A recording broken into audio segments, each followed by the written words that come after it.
মক্কার কাফেররা রাসূল সাল্লাল্লাহু আলাইহি ওয়াসাল্লামের বিরোধিতা করে আবু তালেবের কাছে বিচার দিয়েছে,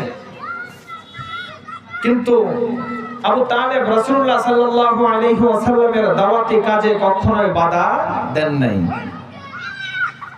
পরে যখন রাসূলুল্লাহ সাল্লাল্লাহু আলাইহি ওয়াসাল্লাম দ্বীনের কাজ বারবার চালিয়ে যাচ্ছেন, আরো ব্যাপক হারে বাড়িয়ে দিয়েছেন, মক্কার কাফেররা এবার আবু তালেবকে সহ হুমকি দিয়েছে। আবু তালেবকে চিঠি লিখেছে, হ্যাঁ আবু তালেব, তুমি মক্কার সম্ভ্রান্ত মানুষ, মক্কার একজন নেতা, তোমার কারণে তোমার ভাতিজাকে কিছু বলি না, কিন্তু যদি তোমার ভাতিজা আমাদের বাপদাদার ধর্মের বিরুদ্ধাচরণ না থামায়, তাহলে আমরা তোমাদের বিরুদ্ধে যুদ্ধ করব।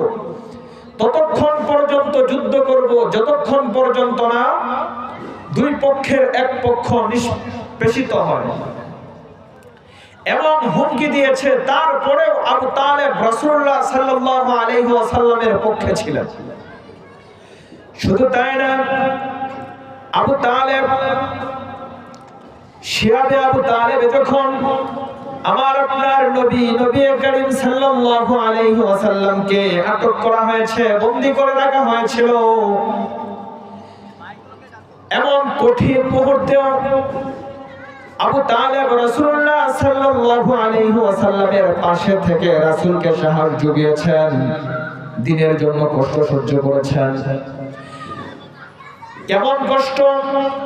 মক্কার কাফেররা মক্কার আশেপাশের সমস্ত মানুষগুলোকে বলে দিয়েছিল, মক্কার মানুষ, মক্কার কাফেররা, তোমরা কেউ মুসলমানদেরকে সাহায্য করবা না।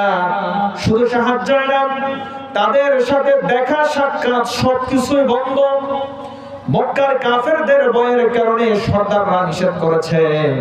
নিষেধের কারণে মক্কার কোন মানুষ মুসলমানদের দ্বারে কাছে আসতো না, যার কারণে মুসলমানদের কাছে যা ছিল তা খাবার দাবার শেষ হওয়ার পরে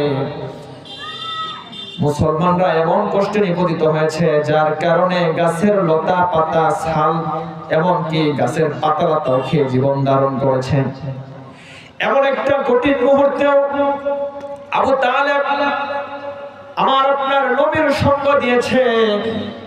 কিন্তু আবু তালেব যখন ইন্তিকাল করেন, আমার আপনার নবী বলেন, হে আমার চাচা, আজকে আপনার শেষ দিন যাবার পালা, আমার চাচা আপনি আসেন, আপনি বলেন লা ইলাহা ইল্লাল্লাহ মুহাম্মাদুর রাসূলুল্লাহ।